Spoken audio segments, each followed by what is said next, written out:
Yo, my name is Alige Adebowale, and this is New System, that's the best sporting show in the whole of the universe. We'll be talking about a whole lot of sports today. Sheyi, of course, will be joining us later. I have the gang with me, I have Alawale, and I have Reku Kachi with me today. Sorry, guys, for not being available last week. It was due to some coded things that happened. I'm not going to tell you about that. I'm pretty sure Rakukachi is the major culprit for that, anyways. I need to put the blame on someone, and it's going to be Rakukachi for today. I'll allow you guys to introduce yourself. Let's start with Orokukachi. Amazing sport fans, always a pleasure. Like I will start with, albeit a quiet sporting week, but several things happening behind the scene. The Canadian FA seems to be broke right now, even though the CONCACAF Gold Cup is ongoing. Canada struggling, but obviously they will qualify from that group. Big congratulations to the Volcanator for pretty much taking care of business in UFC 290 over the weekend.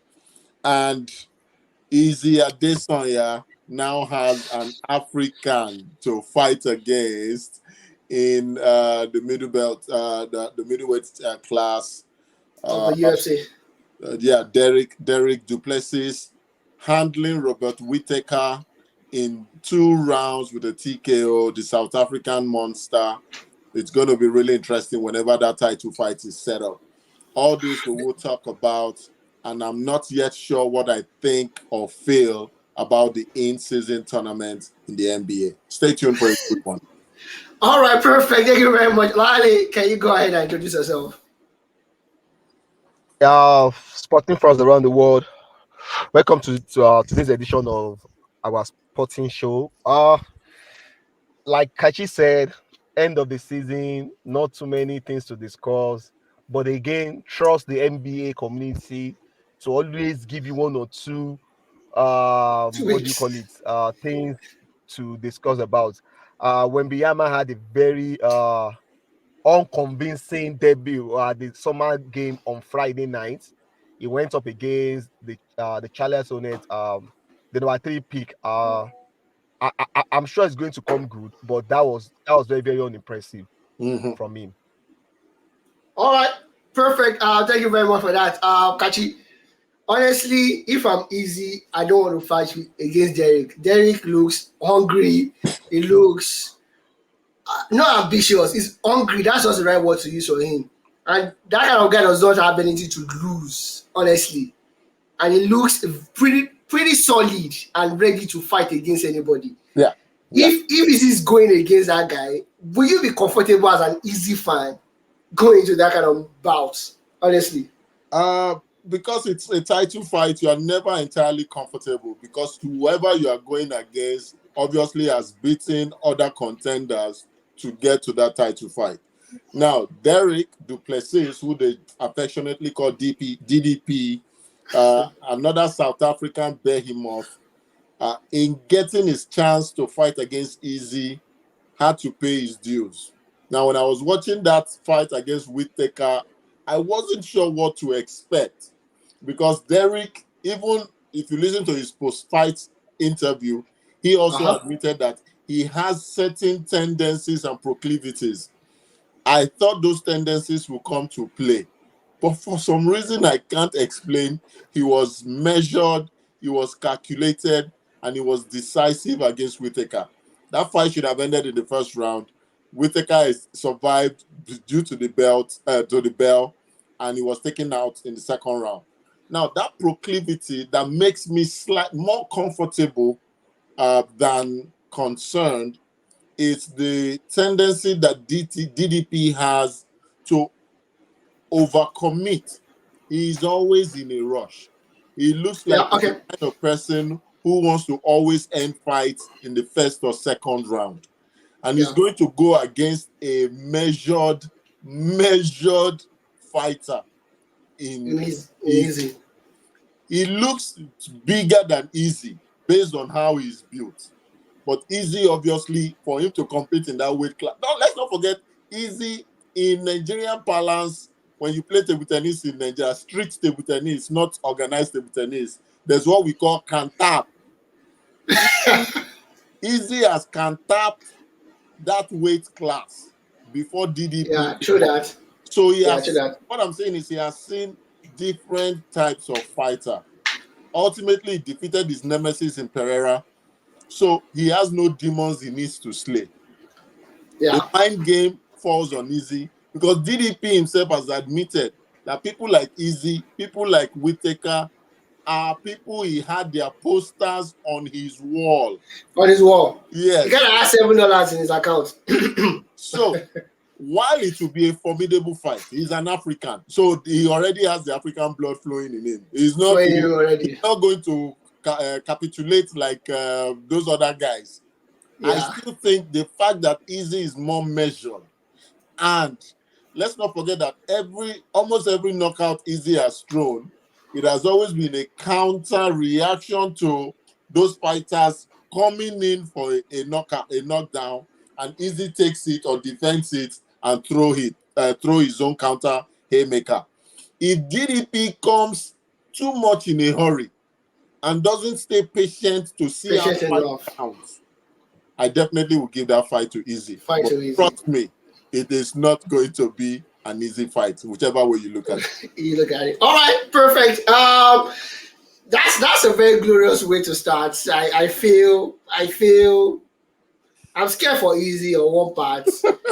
Yeah, but after listening to what you have to say about how Drake always put himself out, I feel he has a better chance because of the composure. Mm-hmm. Basically, he's a tactical fighter. I remember one of his fights. Yeah. All he did was hit the guy on his thigh and ensure that the thigh was useless, and that way he got a technical knockout. So maybe we'll see that. Maybe not, because that guy is like, I am Mike Tyson. I'm going to finish you within the first 2 rounds. If you go the stretch, you probably will win. So I need to do what I need to do immediately. But let's see how that plans out. Olale, there's another story in the United States. The United States is done. They used to have a president that was an actor. They had a scam artist, or con artist, as a matter of fact, as president as well. So when you talk about the United States, it's always synonymous with different types of drama. We had a mini drama after drama. Yeah, we had a mini drama between Wembanyama and, of course, Britney Spears. Because to me, I watched the video and I'm like, what is Britney smoking, as a matter of fact? Britney was trying to get Webby's attention. The poor kid was walking, was not even looking back. And someone, I think the security guard, tried to cover Wemby and Britney hit herself on the face. And she said she was going to press charges at first. Wemby came out to say, no, the person was trying to hold him, was not just trying to touch him, blah, blah, blah. And at the end of the day, Britney said, okay, you need to apologize. We know this kind of drama, but this little thing starts and peak. And honestly, this kid does not need this kind of thing. Mm. And I'm talking from the fact that I recently watched the Bronze movie, how it came about. The Shooting Stars movie? Yeah, The Shooting Stars, thank you. That's the title of the movie on Amazon Prime, for anyone that wants to watch it. His career could have taken different turn if not because of the guidance that he had. Mm-hmm. And little things like this could actually spark. I love the kid. I'm talking about Wembanyama right now. He does not do so much social media. He's level-headed. But you think this kind of things could actually draw his attention to other things and probably show him off guard? I don't know. What does Britney want? Britney can actually go to that boy's hotel like, okay, I need an autograph. Sign it for me. Because the poor kid is actually a Britney Spears fan as well. You know what I'm saying? We have to spare Britney Spears some of these, what do you call it? Let me say criticism. She's a star on her own, a superstar in her 100%. Own caliber. Probably she just felt like, you should recognize me. Your bodyguard should recognize me. Right. So it is what you could tell, in Nigeria when you say somebody is overrated, or probably she overrated her, let me say, popularity or somehow. But again, she has to understand the fact that this is a guy who is just coming into what do you call it? The limelight to the NBA. and it's not like it's coming from, let me say, United Kingdom, English speaking country. It's coming from Yeah, France. the French, He's a the French 19 guy. year is a 19-year-old. I'm not sure he might be conversant with Britney Spears music or this and thereabouts. So I think it's just a communication problem on how the impact this could have on what do you call it, when Similar Biyama's, occurrences, yeah. if Similar he occurrences, eventually like flops, I don't think this will be. I don't think this. I think it's an organization whereby I'm sure he will be guided, he will be protected. They will teach him how to live and survive. You know, California is being regarded as Hollywood, as in Hollywood, Hollywood, but yeah. United States as It's a country Hollywood. itself is Hollywood on its own. So I'm sure they would teach him how to live in United States, how to live by the dramas and the whole press, what do you call it, attention. So I Situation, don't think it yeah. should be a problem. Yes. All right. And talking about the guidance and the protection that you will need, Greg Popovich actually did sign a 5-year contract with the San Antonio Spurs worth $80 million. So good one for Wemby. It's under a protected situation there. Kachi, I'm going to start with you on this season uh, playing or season in tournaments. Behind scene, I call it stupid. And Dolawale was like, maybe not so stupid. They wanted their own cup competition as well. Because for this tournament, they are going to have an MVP. They will have their own team of the tournament. And yes, a situation where once you play against a team in the tournament and correct me if I'm wrong, if that was not the name of the tournament, you will have to play against the team in the NBA again. And I'm just trying to wait. I'm like, okay, how much sense does this actually do make? I don't know. There are going to be six groups. They'll be divided into six groups. Group A in the West will be the Memphis Grizzlies, the Suns, LA Lakers, Utah Jazz, and of course the Raptors team, the Portland Trailblazers. And Group B will be the champions right now, LA Clippers, New Orleans, the Williamson, Luka Doncic of Dallas Maverick, and of course Houston Rockets. And Group C will be the Sacramento Kings, Golden State Warriors, the Timberwolves, Oklahoma City Thunder, and of course San Antonio Spurs. And in the East is going to be the 76ers,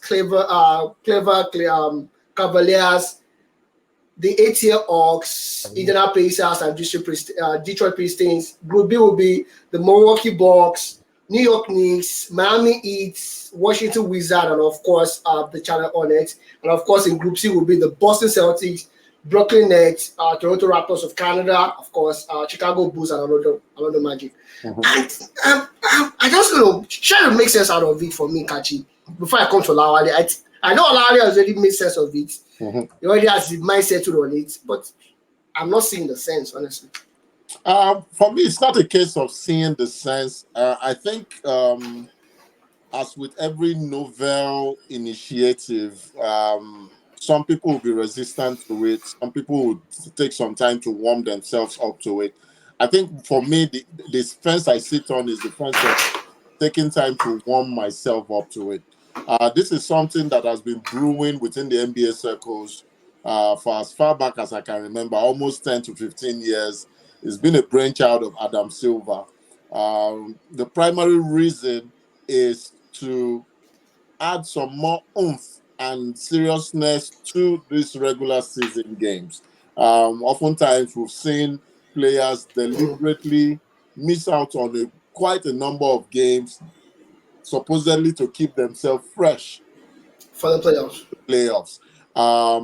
Let's not forget they thought of several things, several incentives to make it more more accepted. One of them being that whoever wins this in-season tournament gets guaranteed a playoff spot automatically. But there's several other things that have been put in place. Why they did not go ahead with guaranteeing a playoff spot, there are cash incentives because potential winners, each player in the winning team gets $500,000 each. Beating finalists get $200,000 each or something like that. For me, I like the objectivity because what Silver is trying to do is bring Europe into the NBA.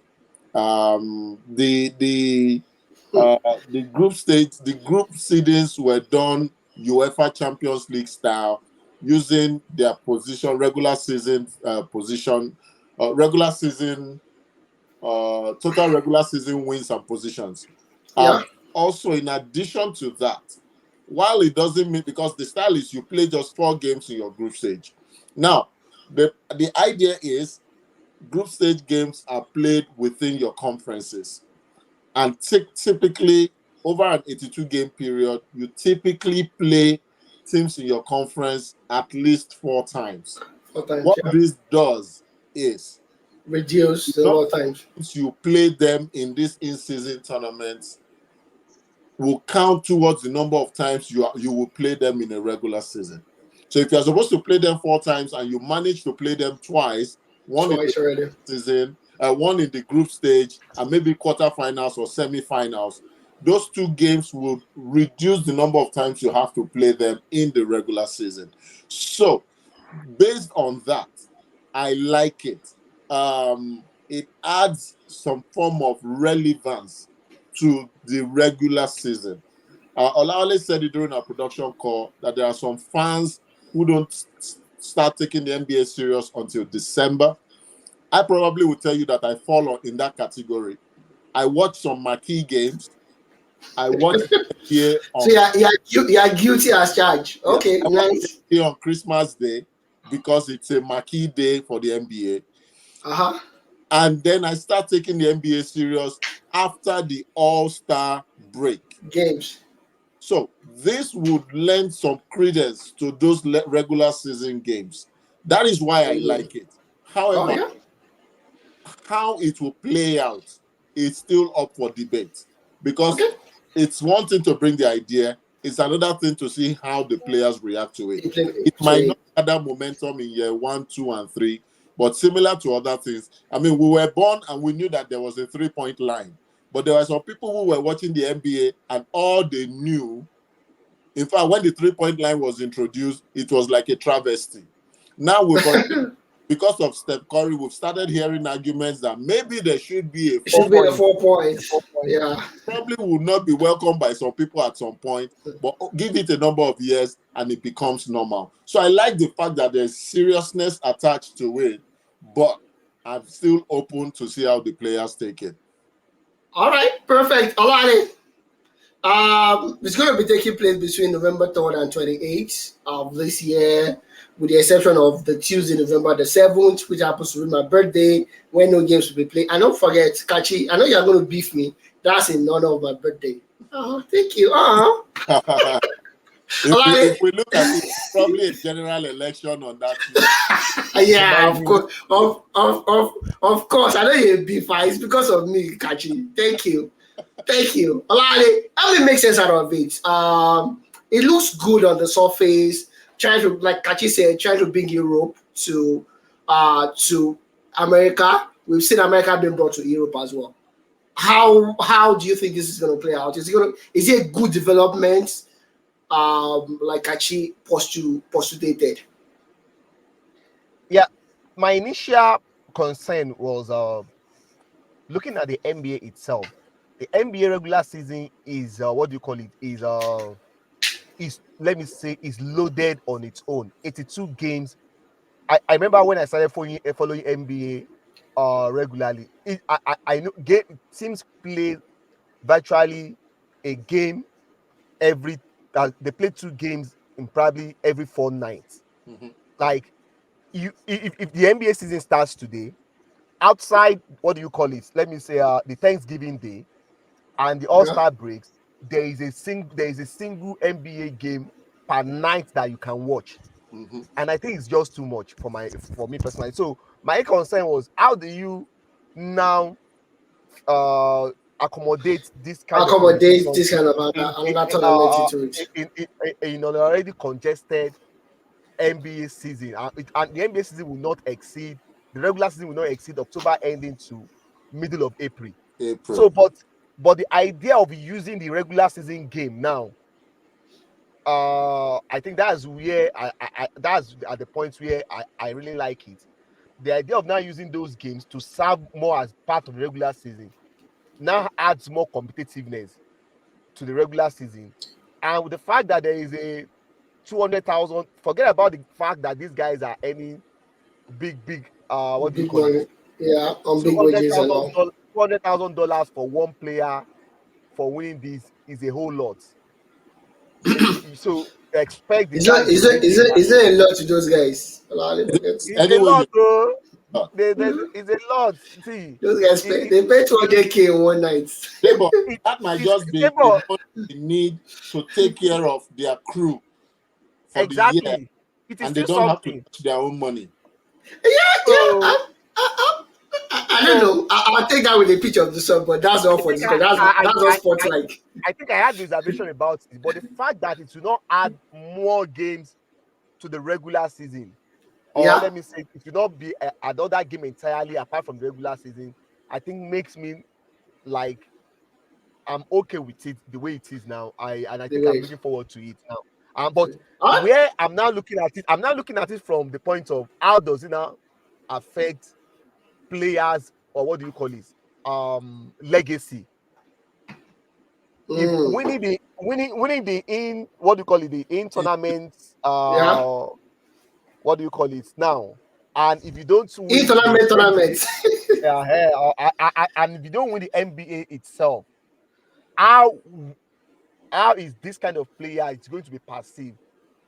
I think on the long run, the popularity of the in tournament will determine how relevant winning it is going to be into in determining what do you call it, the legacy of Legacy players. of players. Yeah, that's Uh, yeah, that's snag is, if but I I may, think it's gonna be sorry, Kachi, go ahead. yeah, I was just going to say, if I can add to what Olawale has said, it's going to be akin to the UEFA Nations League, where if a team like Georgia or Lithuania, Hungary had won it, it won't hold a lot The of weight. Waters. We could just shrug it that they just wanted to make this thing. But the very first two winners was Portugal and France. It made It gave uh, credence, a lot it of credence to yeah, it gave relevance to that tournament. Albeit it's similar to Europa's Conference League, I believe. If it had been won by a team that was not Jose Mourinho's Roma, we probably wouldn't be saying so much eh, about that tournament right now. yeah, So ultimately, if a team, a juggernaut, gets to win it for the first time, it gives them a taste of victory, especially if it's a team like Dallas Mavericks winning it. It probably will set their appetite up and for get them to play, for regular. to compete Yeah. better in the actual playoff tournament. All right, perfect.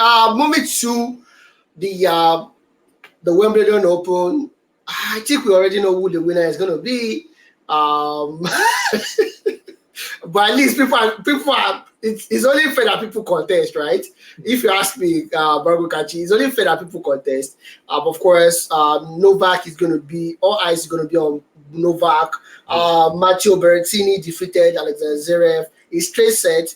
That's 6-3, 7-6, 7-6. And of course, Stefano Tsitsipas, after defeating Andre Mori, defeated Lasso Dreger and straight set as well. And of course, another one will be going to be Carlos Alcaraz. All eyes is on Carlos right now. Carlos defeated Nicolas Jerry 6-3, 7-6, 6-3, 7-5. Danny Medvedev, I don't know why I don't know how to pronounce the guy's name, won in 4-6. 6-3, 6-4, 6-4. And of course, Christopher Huberts defeated Christopher All-in of the United Kingdom in straight set as well. And in the female version, I'm going to just list a couple of people in the female version. And Rabayenka defeated Katie Butler 6-1, 6-1 as well. And in today's game that we have on Sunday, Andrei Rublev defeated Alexander Bublik 7-5, 6-3, 7-6, 7-6, 6-4. Gregor Dimitrov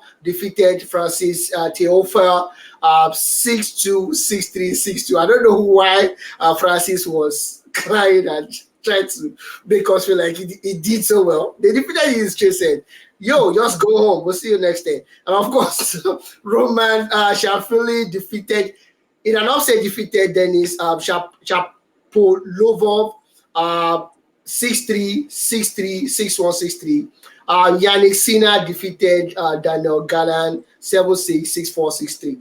And in the game right now, Novak Djokovic is defeating Hubert Hurkacz 7-6, 7-6 right now. And Igor Swiatek has moved to the next round. Victoria Azarenka was defeated as well today. So we'll see what's going to happen and who's going to win this tournament. Of course, the person that opened this tournament was Mr. Wimbledon himself, Roger Federer. But we know who it's going to be, the Mr. Wimbledon in a couple of years. Or after this tournament, and it's going to be Novak Djokovic. That's it for tennis right now. Not so much going on in tennis world. It's always nice when you see all these tournament going on, especially the grand slams as they call them, and you see the regular names. We know probably we'll have I miss Shei so much. She will have been able to tell me who's going to win the female version of it. Last time out, she predicted Iga Swiatek to be the winner, and she won at the end of the day. Let's leave that aside and jump straight to the world of football. What we don't have so much to talk about in the world of football, but of course, we might have a couple of things to talk about. Can you guys hear me? Yes, we can hear you. Okay, great. I can hear you. We might have a little bit of things to talk about in football. Kachi, give me a thumbs up if you can hear me and whatnot. In the football segment, we'll be talking about David here. Olani, I can hear you perfect. I think Kachi is the one that could not hear me right now. Yeah. Oh, okay. In the football version right now, in the sporting world, we have to start with David here.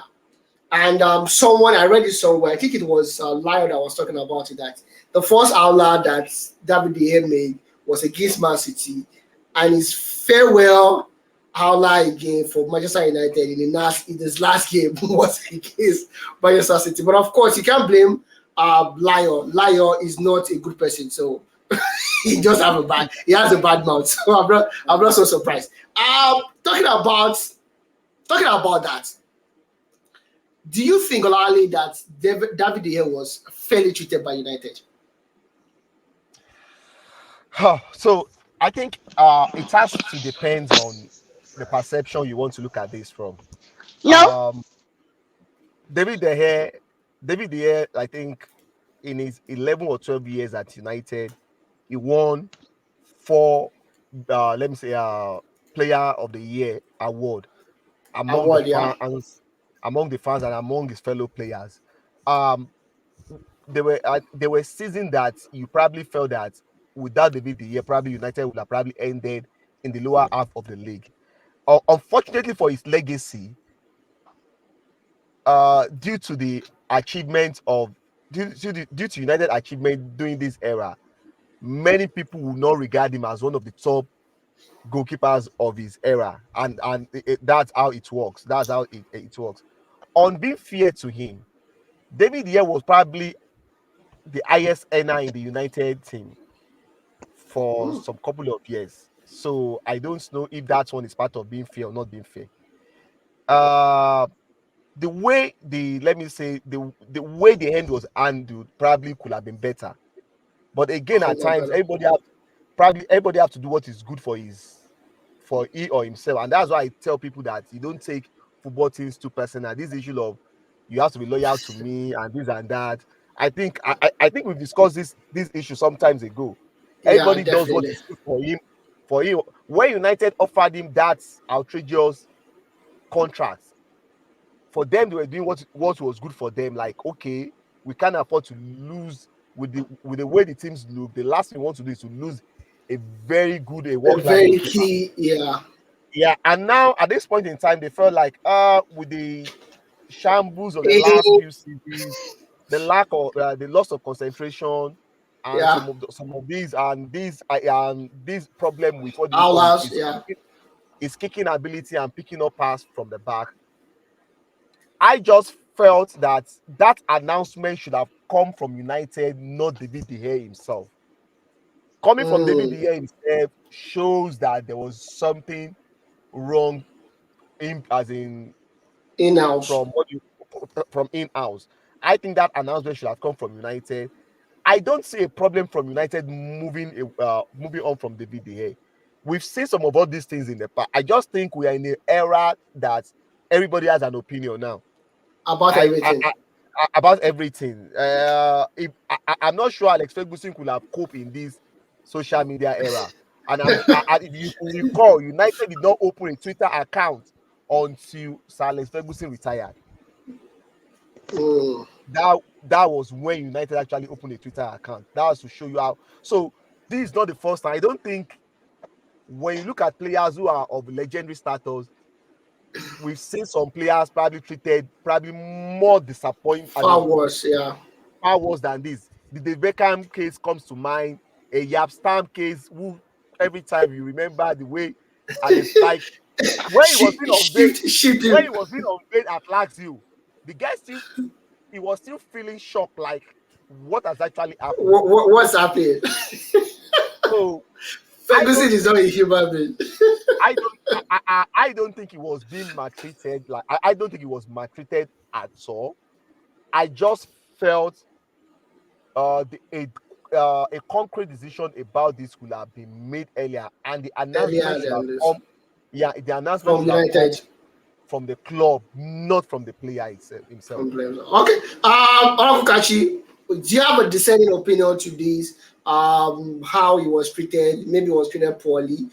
Personally, for me, I think things could have been handled a whole lot better.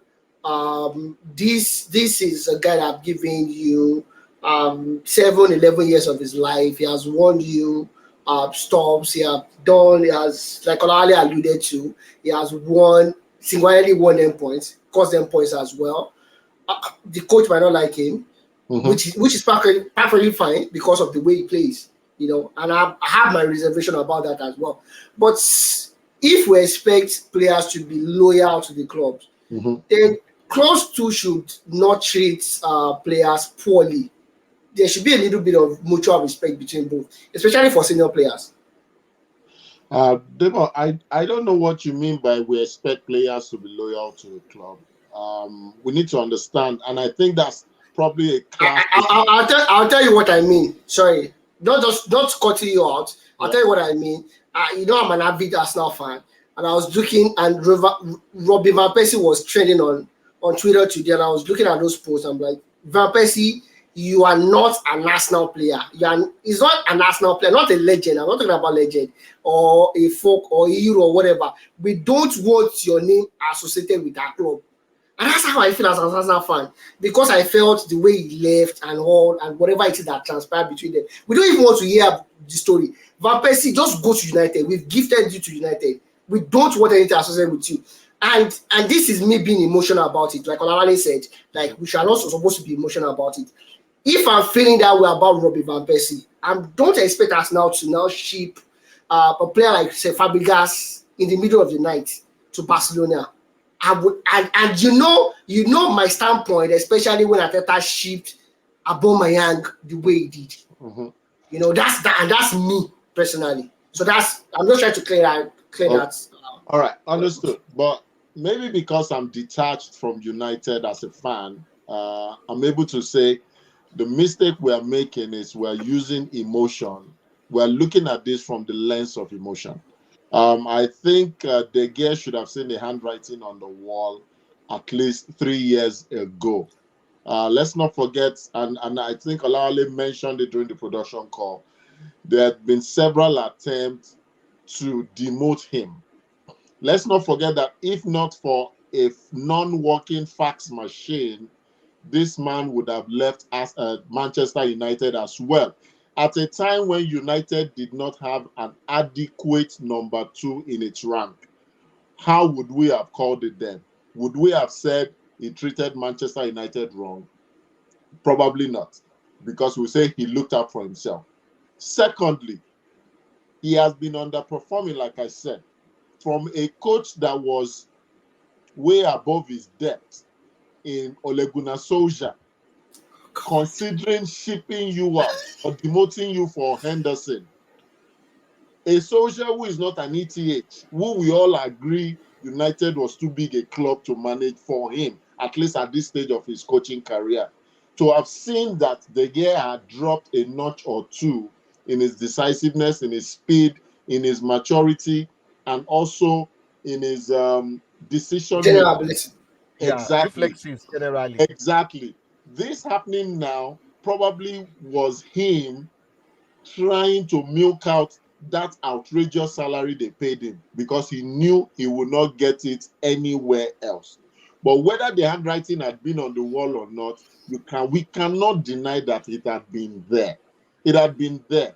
Yes, see, it's almost like rewarding my performances as a very bright young primary school Onyekachi who never finished above second position or first position. And using that primary school eye to look at the 40-plus-year-old Kachi now and say, oh, because of what he did, I know what he did when he was in primary school. Let us reward him now. I totally disagree. That's why I want us to take off our emotional lenses and look at where United is trending. We can't be saying one thing about Maguire and want to change the story about the hair. That's not fair. Don't compare them. No. Ali is terrible. No. In terms of their performance level right now, Maguire and De Gea have contributed in large part to some of the woeful performances United has had this season or last season. So I think the handwriting was on the wall. For me, things will always happen. Players must understand that first and foremost, this is a business. And they are in the business of winning, not business of sentiment. And when you are past your sell-by dates, that is why we have smaller clubs that can still manage you. You cannot, your talent cannot drop below the elite level and you still want to be referred to as an elite player.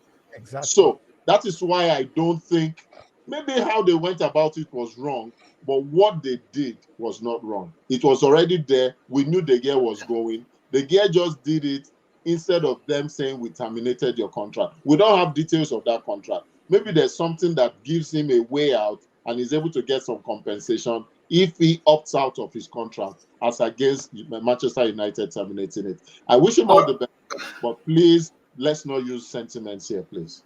All right, Kachi, so are you saying the guy played himself like, what's this guy's name? The guy that they gave my friend, Dennis Schroeder. Yeah. He fumbled the bag. He totally fumbled the bag. Absolutely. You're very good German friend. So Dennis, Daniel starts with D, both of them. like Dennis, like David, yeah. So that's a funny one. ETH has an expectation. Let's not forget ETH coach Onana. Onana is almost that was going to be my next question, anyways. Before you even go there, again, you have to look at if David De Gea was probably on £150,000 per week, or I'm sure the attention will not. At times you have to look at. You have to compare the performance to that. Like, no, it doesn't just really match. It does not commiserate. At all. I totally understand. I just feel the treatment should be better. The communication should be better, and I'm not going to be apologetic about that. I'm not getting it right. Even the full services that Ronaldo gave Real Madrid. We still have Ronaldo. I'm sure still feels salty about how he left. Left. Let's not forget how Casillas was treated also by the No, same. no, Madrid is just woeful. They are crazy. Raul was treated how do you even treat Raul that way? Exactly. Raul. Yes, we are the ones. Raul, for crying out loud. No, Kachi, I don't think it's sentiment. Okay, I will agree with you that it's sentiment, but we need to be sentimental because we are humans. You can't treat Raul like that. Spanish clubs are more brutal. You can't treat Raul like that. That's is wrong. Okay. Realistically, Kachi, sorry. Yes. And you will see some coaches that will not do that. I know some people will tell you that that's because that's why they don't achieve so much because they are too nice. But at the same time, I'm not. I can almost guarantee myself that Arsene Wenger will not do that to his player. And I can almost guarantee myself. During the time Wenger was taking decisions with emotion and sentiment, what happened to Arsenal during those last 4 years? It has always been like Arsenal has always been like that. You have to realistically. That's what I'm saying. At the same time, we should be able to balance it out. You can't sell your time overnight and tell you you have to go to Lazio or sit on the bed for But you see, there are some certain decisions that it's not nice. No. What I'm saying is this. I think players on their own, they need. That's why I think self-reflection is the best thing that can happen to any human being in the world. Key. Now, if you look at one of the things Aragonés did too on the national team level was to leave out Raul in order to play Fernando Torres and David Villa at that moment in time, because he knows the moment Raul is still within that squad. Olali, I agree with you. I'm not saying don't bench players.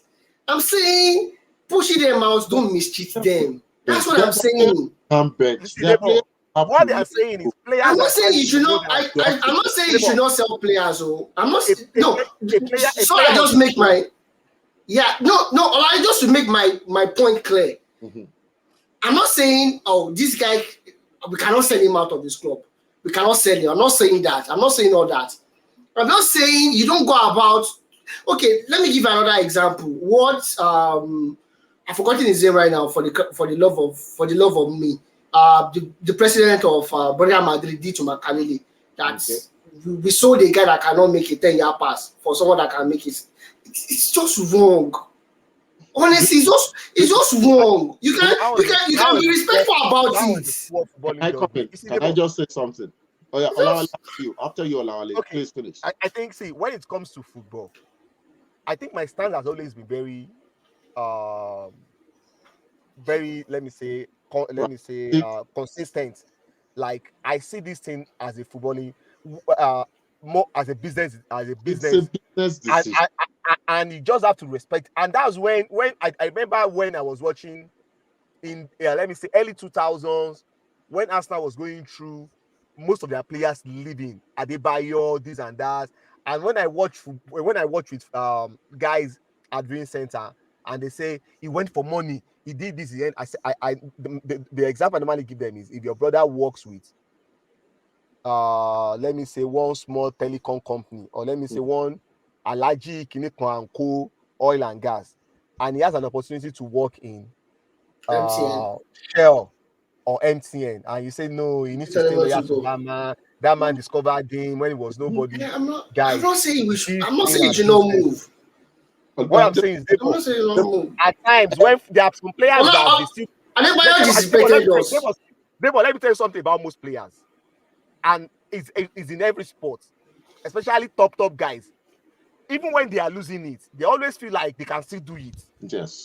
So the moment you still keep them in that environment, they will become a problem to you. It becomes toxic. Yeah. I get it. I'm just saying we can give them a kind of fanfare, or like the way they treated Maldini, the way they treated Francesco. Why do you need to do that in an era of financial fair play?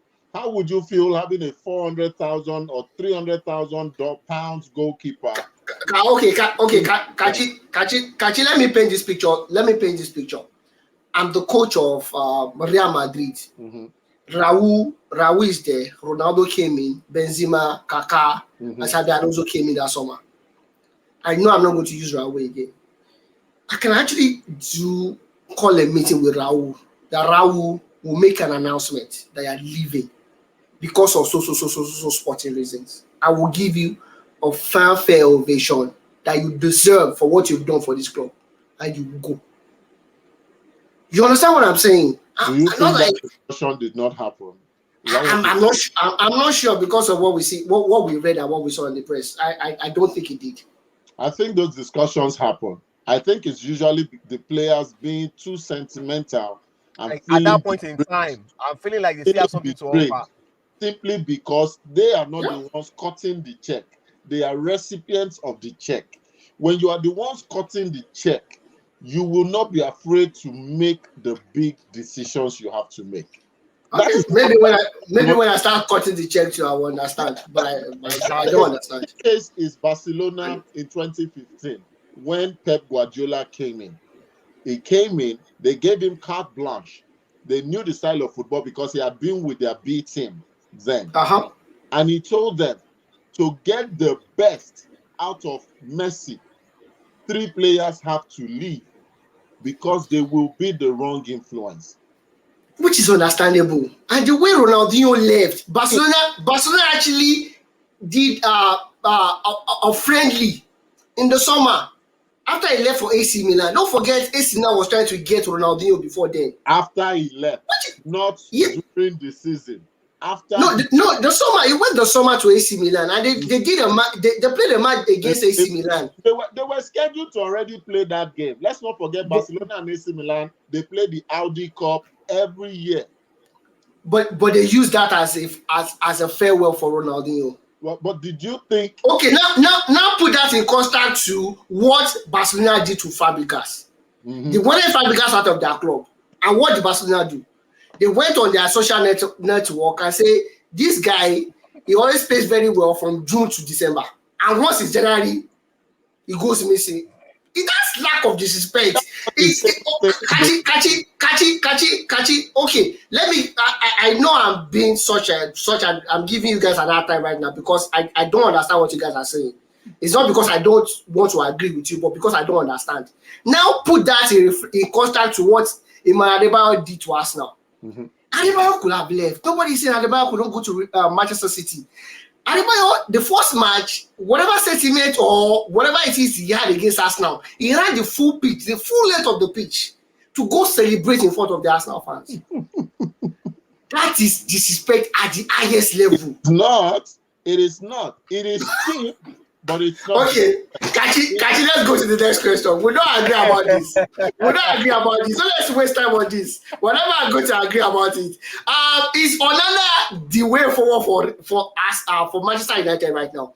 Onana looks to be one of the most composed goalkeeper right now, given his shaky start, which you guys could see on Instagram and do as well. But now he had the most out touches in the history of the World Cup. He kept good number of clean sheets. I think 12, if I'm not mistaken, or 11, breaking Jens Lehmann's record before the defeat against Manchester City in the final of the Champions League as well.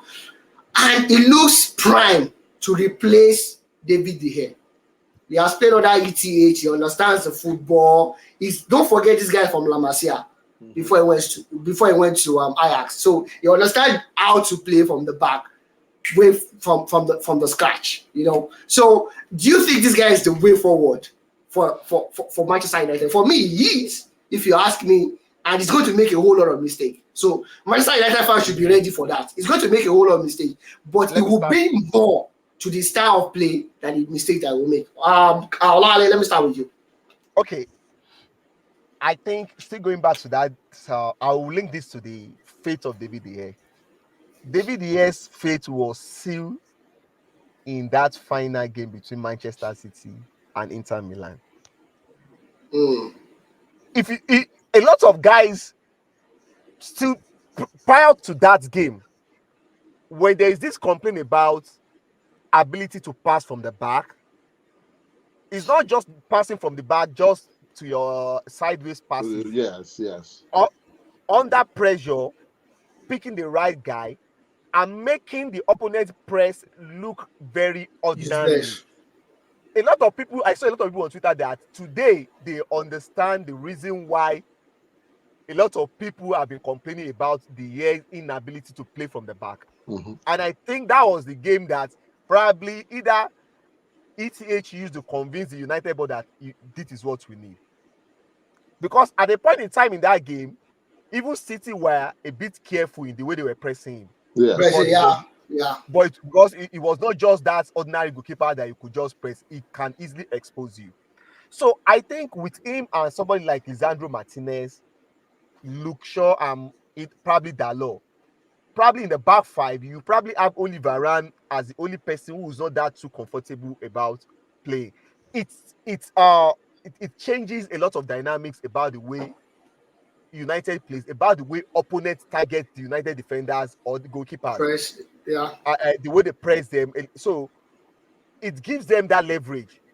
So I think he's the right and is primed to replace David here, considering the fact that, like we say, he played at Barcelona. He has played under, what do you call it? ETH.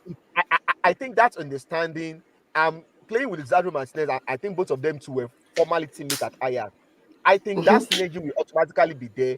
And the coaches, if the coach starts talking to the defenders, at least you know you have 2 out of those 5 who automatically probably understand what you are saying. And this is what every other coach probably wants. So for me, I don't think I have. And I think Onana's ability, I think his ability to save the ball is probably underrated. A lot of people were making noise about he's not a good shot stopper until people brought out the stat from last season where it actually shows that he had a better percentage, saves than a lot of guys in Europe, including David De Gea. So I think yes, there could be one of those costly shaky moments, which is normal. Which is normal. Even Ederson is once you play like Ederson, you have to have there's going to be room for errors. You can't rule out such errors coming. So for me, I think definitely it's time to take over from WDA. Yeah. Uncle Kachi, I'm gonna come to you with a different question, not the another question.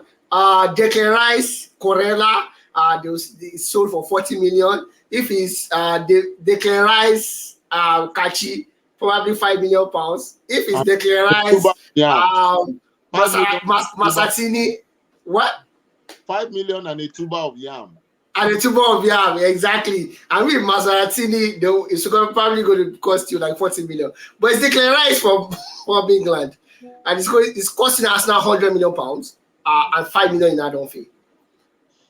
I understand there's a new shape and we have to move with the new way things are done. But this is a guy that has just 1 year left on his contract. With an option to renew or not, I don't know. With an option to renew. He has just 1 year left on his contract. And it's been sold for £100 million. £100 million for a guy that is not going to win you the league. You know, so you buy some players, you know this guy is going to win you the league. Correct. Like Robin Van Persie to Manchester United. He won them the league. Probably without Van Persie that year, they would not win the league. Yeah, correct. That's correct. Elinana won Manchester City, the Champions League and the league. Without him, they probably will not win both. How crazy is this, honestly? If, in your own opinion, is it worth it, or we are going in a different direction? Because everybody tends to talk, Arsenal are conservative, they spend well, they do this well. Of course, under the Arteta era, they spent £600 million, which is less than my darling Chelsea has spent in the course of just 1 season. But still, £100 million with £5 million add-on for a player that has one year left on his contract, I think is ridiculous. Ridiculous, yes. Surprising, no. We've always known how the British treat one of their own. For how good Grealish Jack is, I still don't think he's a £100 million player. for how good Maguire was with Leicester City, I still did not think he was worth 89 million pounds. So we've had precedents telling us this is how British teams treat British-born players. It's just how the market has been But dictated. at least those ones have contract. Not a guy that has just Sorry, 1 year left. I was just going to get to my second point. Oh, okay, sorry. My second point, why it's not surprising, is almost similar to what is happening in France now with PSG, where the Qatari family has said if Mbappe does not sign an extension, they will sell him to any team, whether he's happy. And I think that threat was inherently posed to Arsenal, especially when City came this close to also snagging that deal out of their hands. Yeah. Arsenal went there with a bit of desperation, number one. Number two, Hmm. I think West Ham also let Declan know, if you don't close this deal, if Aston Villa comes with the money we want, we will send you We'll to sell you to Aston Villa. Rangers. Come with the money you want, we will sell you to Queen's Park Rangers. And three, the fact that we've had several instances where the British teams treat British-born players in this kind of way. Now, I agree that he is not that decisive and will not be a difference maker. But I also understand the need to have fresh bloods coming. Fresh bloods are only just coming in at way outrageous prices. But this is the influx or the result of the inflation caused by the Saudi Professional League. Because right now, the Saudis, all they have to do is, Arsenal cannot buy it, give them to us. We'll pay you twice the money. So Arsenal came in there with a bit of desperation, but it is not surprising to me. I am not going to sit here and tell you, oh, I was shocked to see how this money came in. I totally think those three factors played a part. Arsenal's desperation, the fact that Declan himself had been told, for the right price, we will sell you to Al Ahly National in Egypt, and also because British players always get overinflated contracts. All right, what's your own view about this? And how do you think it's going to affect the transfer market going forward? I know at the point Modric was sold for 100 million euros simply because Shakhtar feels Modric is better than Anthony. And he said if Antonio could go for 100 million euros, we're not going to sell this guy for anything, a penny lesser, and they did not. I think Declan Rice signing will not really impact the market. I think we've seen other transfers that are already affecting the market, which probably led us to why Declan Rice is even going for this price. Uh, I think nobody, even though it's ridiculous, nobody was actually surprised like Declan Rice was being sold for such an amount. I think these transfers that really impacted the market in the past few years. You talk about the Pogba transfer, you talk about the Anthony transfer, yeah, the Jack Grealish. So I think Jack Grealish probably laid that precedence for players like Declan Rice to go for such an amount. So for him, I don't think it has an impact on the market. I think the impact has already been felt by the market, But the and that is market, why even if is going for that kind of amount. I I'm think just another yeah, I think I'm another just one worried we're about not that even talking about. 1 year contract that was left. I think that's my worry. If he had like 4 years left or 3 years left, I probably would not be worried about it so much. It's desperation. It is desperation on the part of uh majority of Arsenal, this team, and I think probably lack of better options, which is an indictment on their scouting team and some other. And I think the same thing can be said of United, especially with the signing of Mason Mount for a player who has 1 year left on his contract, who was not, who didn't play many games last season, and I'm not even sure how he's going to, as in the plan. Adibi has not signed for United. If he was even in the plan for of the new coach coming in. Pochettino. I think United could have done better in terms of negotiation. I'm sure. Yeah, 100%. I'm sure if it wasn't United number one target, if that transfer has dragged towards the end of August, Chelsea would have accepted something in the region of £30 million for him Yeah, 100%. because they know that the guy is not signing new contract, meaning they will lose him for free. So I think on one hand, it's more of an indictment on the buying teams, either them not having too many and say target, and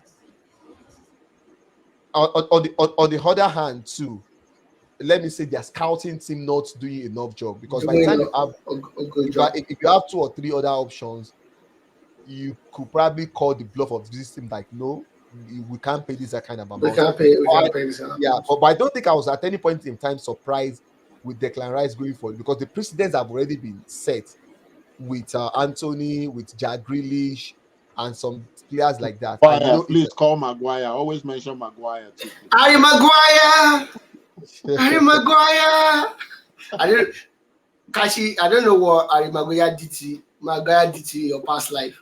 Please leave Harry. I'm talking about Harry Kane. Tottenham Hotspur have rejected a £17 million bid from Bayern for Harry Kane, but they are looking to come back with an improved offer.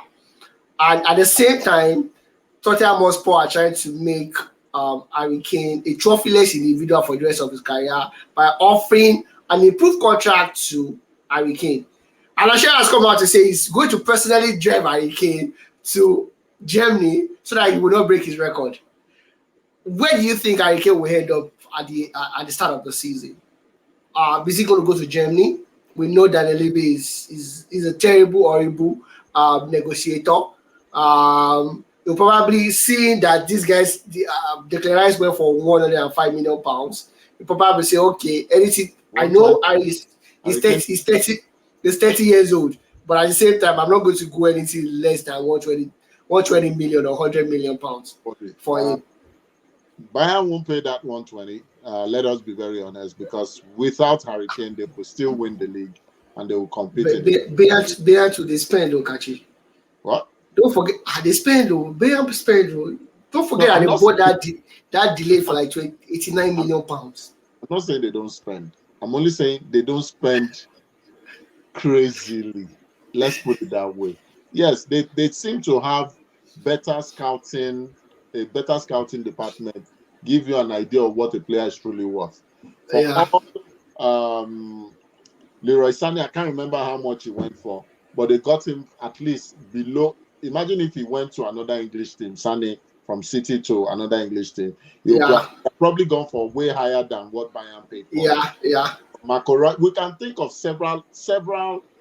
We've seen several instances where Bayern always seem to pay what is just right for a player. Yeah. Now I don't think Bayern, if you sit Harry down and say, where are your dream destinations? I don't think Bayern will be one of those three locations. For him, I think it's United, Real Madrid, or Barcelona. Now we know Real Madrid will not come for him because of what my very good friend Kylian Mbappe and the drama is doing. He is bound, whether we like it or not. Now, Barca has also already gotten their man in Robert Lewandowski, who is probably in the same age with, if I'm not sure, maybe a year or two. No. Lewis is older. I think Lewis is like 33 or 34. Okay. But give or take, they have their man for the next 2 years. Right. 100%. It's Manchester United right now as the only plausible destination. Now, United hasn't come to the market openly to say they are pursuing Harry Kane, at least to the best of my knowledge. No.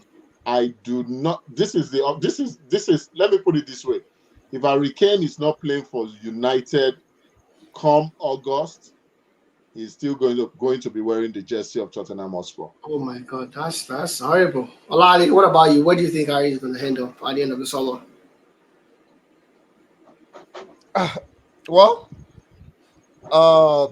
Harry's where Harry is going to end up depends on a lot of factors that are not within his control alone.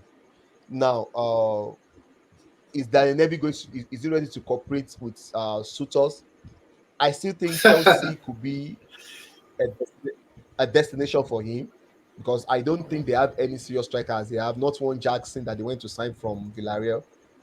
Yeah. United depends on do they really have the fund now that because the rumors before was that they had only close to like 120 million. million pounds to spend, and they Yeah. already and they spent 55 on Mason Mount and probably another 50 on Nana. So Amazing. we don't know, and the ownership situation is not even being resolved. So I don't know whether United have enough desire or the fund available to them even to go all in for him. So Bayern could be a very good this thing. What do you call it? Destination. But again, Destination. does he want to go to Germany and when winning the league when everybody feels like well any other Tom Dick and Harry could have won the league there. And at Um least he will have a trophy to his name rather than staying and at. I don't think Real Madrid I don't think is what Real Madrid is even considering at this moment in time. And for Barcelona, I think they have a lot of issues to sort out with their what do you They've call put it? they've put With all the their all the internal. levers already. So I think it's all dicey. I think it comes down to do United really want Harry Kane and how much of what do you call it? How How does much is that Levy willing to cooperate with potential suitors? I think those two things is Yeah, going to but determine if he factor. leaves for United, United becomes title contender immediately, without immediately, for a team immediately. without a doubt for a team that for a player who played for a team who wasn't contending and you are And guaranteed 30 goals, 30 Yeah, goals. those 30 goals play a major factor. A and major Harry is not just a goal poacher. Harry is a complete footballer. Is a complete footballer. Honestly, not Harry Maguire, Harry But Debo, Kane. do you notice something? That Debo, sorry, Yeah, Kachi. Let me digress a little bit.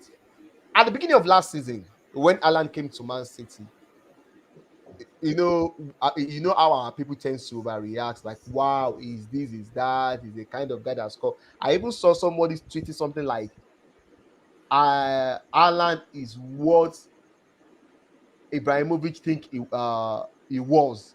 Like I said, those come are on. those are 2 year Now, olds. but what I wanted to point out, do you notice that towards the end of the season, that perception change. and like change and the kind of returns that they can eventually add in that Tottenham sports team, I think makes people now to realize the fact. I think if you tell people now that Harry Kane is better than Alan, most people will not argue. But at the beginning of last season, if you have said that, a lot of people have said, no, he can score more goals than him, or this and that. Did you observe that perception changing for Yeah, Harry one Kane? hundred. Yeah, 100%. I agree with you. It depends on it's a law of relativism. Honestly, if you ask me, some people are diehard Alan fan. I'm not a fan of Alan because I feel he's just a goal poacher. I prefer someone that can a ball playing forward, and you know that. So I would always take a Shevchenko over a Filippo Inzaghi. And some people will tell you, Filippo is the best thing after sliced bread, like Kachi will say. You know, yeah, and some people, for someone like me, would take someone like maybe Thierry Henry over George Weah because I like a ball playing forward. I don't like someone that is just static. Mhm. So it's a law of relativism. The athleticism of Allah might give him a edge, but Harry Kane is a complete footballer. Is a complete package Mhm. as a striker, as a non-conventional number 10, quote and unquote. So it's a complete. So even at the start of the season, I still would not compare him with Alan, and that's because I see football from a different lens. Because I feel Harry is better, even though I don't like sports. But it's something that you cannot shy away from it. Now. You cannot say Harry is not the best striker that we've seen in England maybe since Wayne Rooney. We cannot say that. It's not unless you don't understand football a bit. Kachi, before we wrap up, reply to what Alani said, and you are going to be wrapping up for us today. To be honest, Daniel Levy is not predictable. Let's put it that way. Levy operates in a world that no other person understands. Let's agree on that. Yeah, 100%. The glasses Daniel Levy uses to see the world is different from the glasses every other person does. But I also understand. Remember, I said I've not seen or heard anything about United coming for him. Yeah. Now, Daniel doesn't take decision to spite the next person. He takes the decision to make sure his boss's interests are always protected. Daniel has never cared for winning trophy. He has always been about the books and how they will pay for that crazy stadium they currently live in. So that being said, I still think Harry stays one more year in Spurs, similar to Osimhen.